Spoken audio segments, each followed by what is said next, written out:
Hello everyone, welcome back to the channel. For this video, I will be sharing with you a couple of books that I got from the mail. I ordered this off from a shopping app, Shopee. These are books from the Webkom Alliance. They're 200 each. Well, 200-ish each. The first one is, I like this book. Cool Kid, he has been, yeah, sorry if I'm using the webcam on my laptop, and it's not as clear as my other camera would be. This is Monster, the Electric Phantom by Raymart Bayang. I have seen him promote this on various groups and pages on Facebook. That's why I opted to buy it. And then when I was on their shop in Shopee, I also found this one, Eldran the Pilgrim, story and art by Yagi. I haven't really read this, so we will be just looking at the aesthetics of both. Oh god, camera quality is very bad. I'm sorry about that. They also included I guess a teaser or a poster of Westman Clan. I saw that this is also available in their Shopee app. Actually, this looks cool. Maybe I'll get this when I have more funds. And the other one is what's this? MOBA Rambulan. So there's a sign. This is from the Webcom Philippine Pinoy webcomics creators. It's another comic book platform.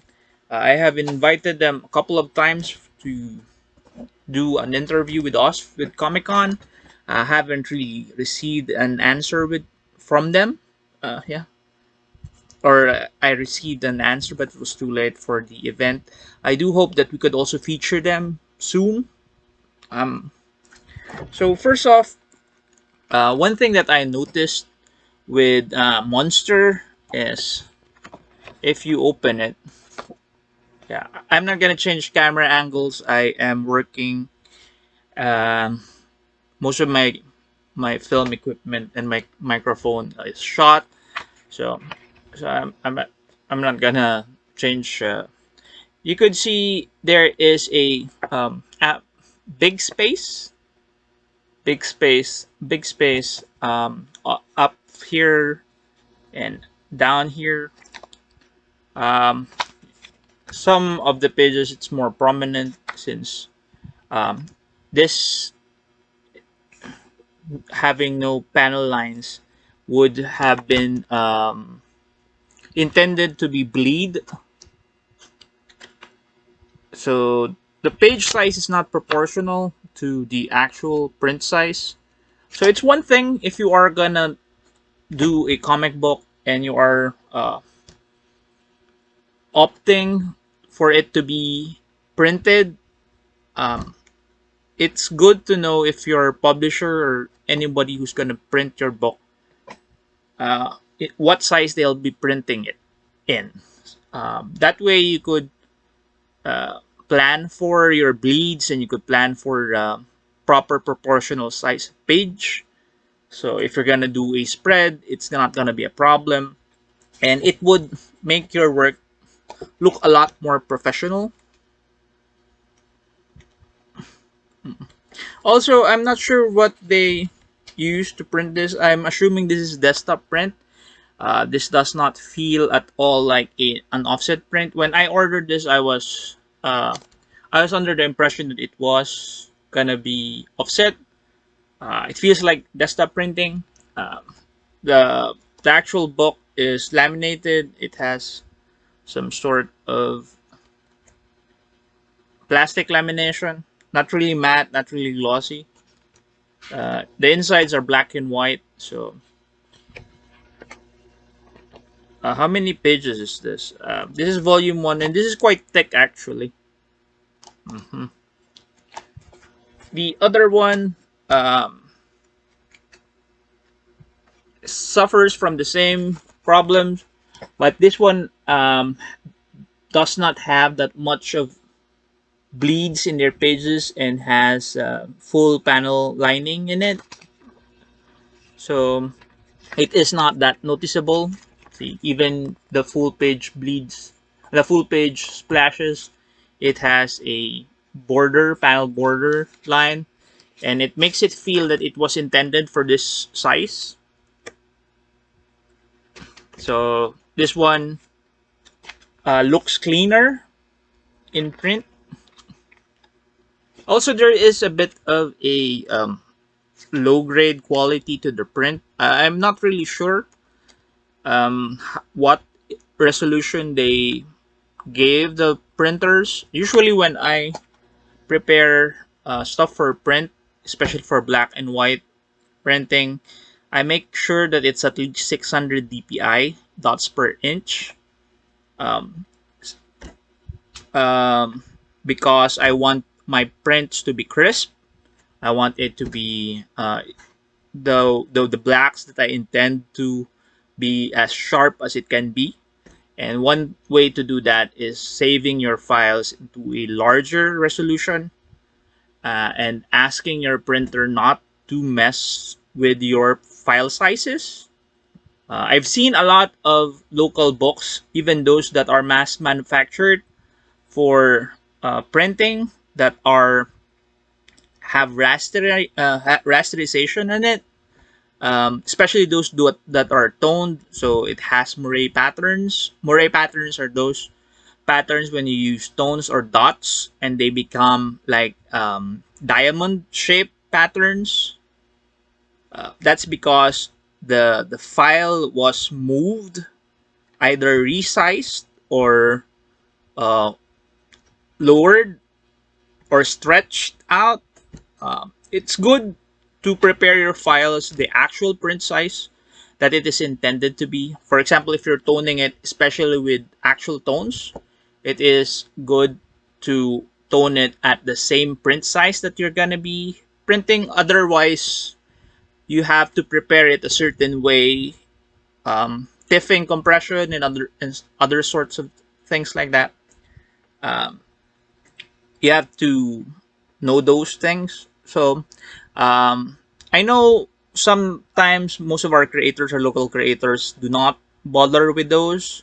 But if you are going to present your best work forward, it's good also to prepare for that, to research about a bit about how your work is gonna be printed. So yeah. So these two books look really promising. I haven't read it yet. Just some small quips about the technical aspect of the book. The book size is, I presume, half an A4 size. I really do not have a, so I'm like shooting something out of my ass about this, but it feels like it's an A4 size, printed half, cross lengthwise. I don't know, half of an A4 size, I believe. Yeah. Uh, of the two, um, one thing also, if you're gonna do covers for your book, it's nice to. Uh, Sometimes negative space can help you with the design, but sometimes it's much better if you do not leave a lot of space like this, because it feels unintentional. Um, that's a personal nitpick. Maybe if I just like, it's more striking if the cover feels like it was designed that way. And the other one is much more better laid out compositionally, but it is a bit, what do you call that? Too heavy in the eyes. I mean, the rendering is done both on the foreground and the background characters, and if you have like my camera is shit, and like this one, it just melds into just one blob. So it would be better if you have a clearer foreground feature and then some of the more heavier renders at the back, or vi- vice versa. The front would have a more darker rendering, and the back would have more um, lighter rendering. It would create an illusion of depth, and it would make the artwork a bit more lighter to the eyes. So I really applaud Webcom Alliance. They do have very enthusiastic and passionate creators, and they are offering books out now. So if you have and are so inclined, please do check their books out. I will be reading it, and I will be maybe sharing my thoughts about the actual story and book, story and artwork on my Facebook page. I do sometimes review some stuff, and that's it. Once again, this is Monster, the Electric Phantom by Remark Bayang, and this is Eldran, the Pilgrim by Yagi. Both are from the Webcom Alliance. Very nice. I think their comic book platform, web platform, predates the other platforms, Comic Spot and PenLab. So, and they do have a lot of creators there. So, if you are looking for more Filipino comics to read, please do check their website out. So, that's the video for today. Thank you for watching. Sorry for the shaky camera and for the bad quality camera. And that's it. Bye, guys. See you at the next video.